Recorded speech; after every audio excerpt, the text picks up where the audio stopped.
90 के दशक में हरियाणा के मुख्यमंत्री रहे भजनलाल और उनके सहयोगी रामजी लाल आर्यनगर वाले इन दोनों को जाट विरोधी बताते हुए इनकी जमकर आलोचना करते हुए मास्टर हरि सिंह ने जो बात बताई है वो बात हम आपको सुनवाते हैं। नमस्कार दोस्तों, मैं हूं रोहतास कुमार और आप देख रहे हैं CNC हिसार लाइव। दोस्तों, आपने अभी तक चैनल को सब्सक्राइब नहीं किया है तो सब्सक्राइब कर ले। आप ये वीडियो यूट्यूब और फेसबुक पेज पर देख सकते हैं।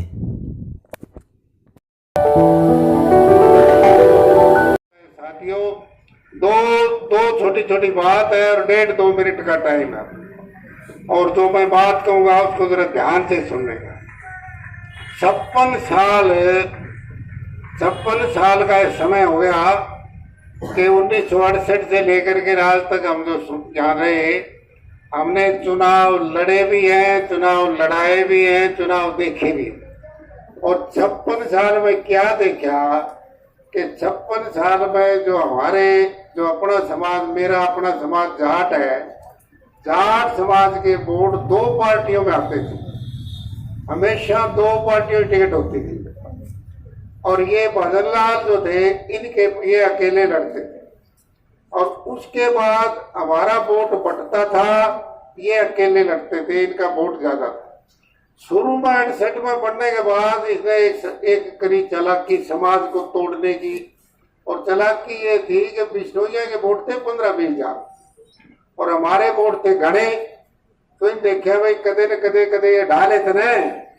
तो चौधरी साहब नारा लाया था, अरे के भाई 35 जात इकट्ठी हो जाओ, 1 लाख जाट के रहेगा। ये समाज तोड़ने का नारा भजनलाल ने लाया, याद है ना आपका? खुला नारा लाया और उसका असर होया, धीरे धीरे जोड़ लिए। सत्ता में रह करके भेदभाव भी कर दिया। 1 लाख डंडा वर्गा काट देते, उनका काम करता पूरी, उनका करता, उनको अपमानित करता, उनको दंडित करता, उनके ऊपर मुकदमे दर्ज करता, तंग करता। ये काम इन्हें कर लिया और 35 जात जोड़ दिया। उस वक्त इसका सबसे ज्यादा नजदीकी जो साथी था, स्टालवार्ट जो था, वो रामजी लाल खाती था। जानो नहीं आप सारे? और वो रामजी लाल खाती इसके साथ होता था, अगवानी वो होता था, उसको ये कहता था यूं कर, या कर, उस तरह ये करता था।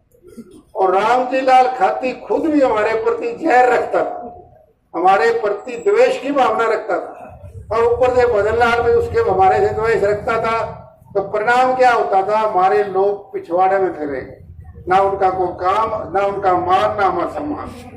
उसके बाद जब वो तंग होते थे तो वो कहते यो रामजी लाल खराब करे, क्यों हमने खराब करे, क्यों भजनलाल कहता क्यों करता होगा भाई, मैं तो बोलूँ। आज आते आते आते समय आ गया, कहते हैं जब समय आता है जब मरता है कोई आदमी। अब समय क्या आ गया कि भजनलाल का वोट 2 जगह बट गया। एक तो उसका वोट था जो था सारा, एक तो वो आपका वोट उसका रह गया बिश्नोइया का, दूसरा जो पिछड़े वर्ग का वोट था वो उसका जो रामजी लाल का भतीजा खाती था वो खड़ा हो गया कांग्रेस की टीम। तो वोट बट गया उसका 2 जगह उसका वोट बट गया, पर अपना वोट कौन बटा? क्यों कर गया? अपना वोट में केवल एक इंडियन नेशनल लोकदल की पार्टी बहुजन समाज पार्टी के समझौते के साथ केवल एक कैंडिडेट है कि नहीं? एक है भाई, कोई दूसरा? अपना एक कैंडिडेट है, अपना एक है, उसके 2-3 कैंडिडेट खड़े हैं, तो उनका वोट बटा है, अपना वोट जुड़ा है, बहुजन समाज पार्टी का अपने साथ समझौता हुआ है। तो इतना बड़ा सुनहरा अवसर 56 साल में कभी नहीं है। आज केवल विवेक की सोच की जरूरत है, समझ की जरूरत है। अब समझ के सोच से अब क्या हुआ कि बोला कांग्रेस बोला कांग्रेस वोटा पड़ेगा, कांग्रेस में वोट दो तो क्यों ही टिकट आ जाओ, कुत्ते ने टिकट दे दो, फलान टिकट, इस तरह की बात चल रही। अरे तो टिकट को ढंकी तो देंदा तो कई बार उनकी बात नहीं चढ़ जाती सिर है। अब टिकट इसे हिसाब से दे दी कि पहले मिला के टिकट दे दी, वो धारा तापा आवेगी, उसमें धारा तापा यूं आवेगी कि 70,000 वोट काट के और 40,000 वोट बहुजन समाज पार्टी, 1,10,000 के ऊपर एक कैंडिडेट तारा है, और उनके वोट बटे हुए 2 जगह।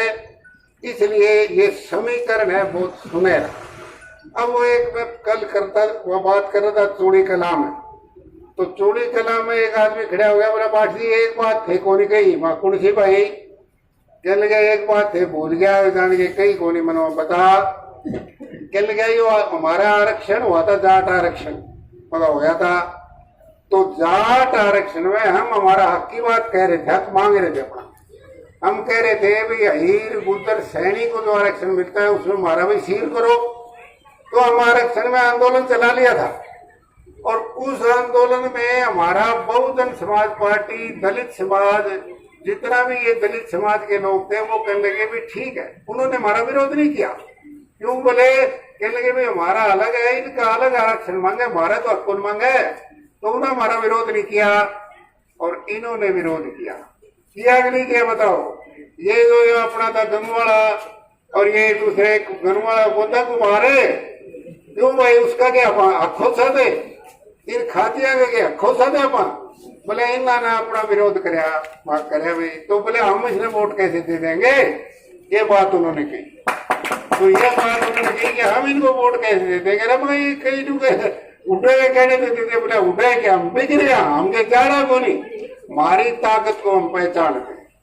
अब ये जो कल को बोले बन गया और बन के कोई ऊपर लीडर बन गया यो, और फिर से कोई हमारा क्षण जाट मांगने लगे, तो यो तो फिर बोले छुरी मारेगा मारेगा कि नहीं, तो ये बात का तुम्हें ध्यान रखना है। एक जो कोई बावड़े ला ले, घोड़े ला ले, कोई चलाक ला ले, कोई जो सोचे कि अगर इसका राज बढ़ जाए तो क्या ठाकी कोई चाटा पूजे कर लिया। एक तो मैं बताऊं तो हमने जो नेता उन्होंने बताया इनका राज उसको नहीं बढ़ता, समीकरण इस ढंग के हो गए, इंडियन नेशनल लोकदल और बहुजन समाज पार्टी की इतने सीटें आएगी कि राज तो इन्हीं का बढ़ेगा। फिर भी कोई आदमी कह दे, फिर भी आदमी कह दे भाई तू तेरा कर दे, मैं ही हूँ बाहर पहुंच जाऊं, मारो एक आदमी खड़े हुआ है और पुरानी पार्टी हूँ खड़े हुआ है और बहुजन समाज पार्टी को समझो, तो तुम ये दूसरे ने वोट देने क्यों जाओगे, मारे घेरा का, ये बात समझ में आवा किधर है, कह दोगे सारे, समझा दोगे सबने। तो ये बात मैं कहना चाहता था, मैंने कह दी आने वाली 5 तारीख में सारे के सारे संगठित होकर के, और ये चश्मे के निशान के ऊपर आपका बेटा, आपका भाई, आपका बच्चा रणदीप लोचब है, उसके चश्मे के निशान पे मोहर लगा दोगे, हाथ खड़े करो एक बार, ये भाई योदारा साहब थे, बोलो Indian national Lokdal Bahujan Samaj party गठबंधन की, बोलो आपके उम्मीदवार रणदीप लोचब की, धन्यवाद।